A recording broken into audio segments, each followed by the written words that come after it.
தீர்ப்புல 366 குழந்தையை கடத்துதல், பாலியல் நோக்கத்திற்காக குழந்தையை கடத்துதல் அந்த பிரிவின் கீழையும், 342 குழந்தையை அடைத்து வைத்தல் அந்த பிரிவின் கீழையும், 302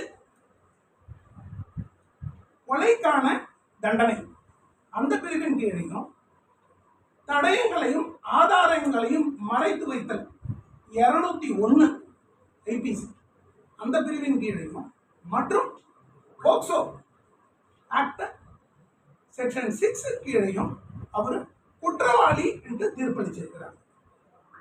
போக்சோ ஆக்ட் செக்ஷன் 6 302 மர்டர் கேஸும் டெத் பெனால்ட்டியை அட்ராக்ட் பண்றது, அதாவது மரண தண்டனைக்கான குற்றங்களுக்கான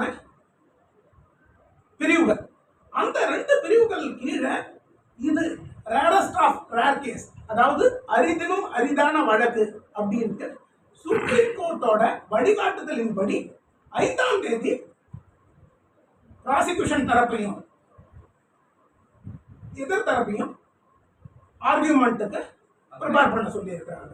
அன்னைக்கு எங்களோட ஆர்கியூமெண்ட் முடிச்சதுக்கு அப்புறம் தீர்ப்பு விவரம், தண்டனையோட விவரம் அவங்க தெரிவிப்பாங்க.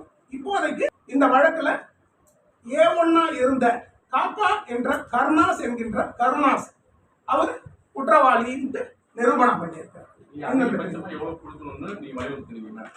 அவங்களுக்கு இந்த வழக்குக்கு கண்டிப்பா மரண தண்டனை மட்டும்தான் தீர்வா இருக்க முடியும், வேற எதுவுமே தீர்வா இருக்காது அப்படின்ற காரணங்களை எடுத்து வச்சிருக்கிறோம். ஏன்னா இந்த அரிதினும் அரிதான வழக்குகள்ல என்ன ஒரு விஷயம்னா அக்ரவேட்டிங் சர்க்கம்ஸ்டன்சஸ், அதாவது ஒரு வழக்கோட தன்மை எவ்வளவு ப்ரூட்டலா இந்த குற்றம் நடந்திருக்கு. இந்த குற்றத்துக்கு 9 விதமான சர்க்கம்ஸ்டன்சஸ்ல நாங்க கோர்ட்ல எடுக்கிறோம்.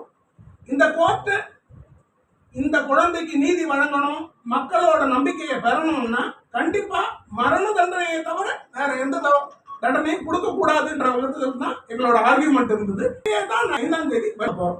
ஏற்கனவே வழக்குக்கான வாதங்கள் கடந்த 15ஆம் தேதி தொடங்கி 17ஆம் தேதி வரைக்கும் நடந்தது. 15ஆம் தேதி ஒரு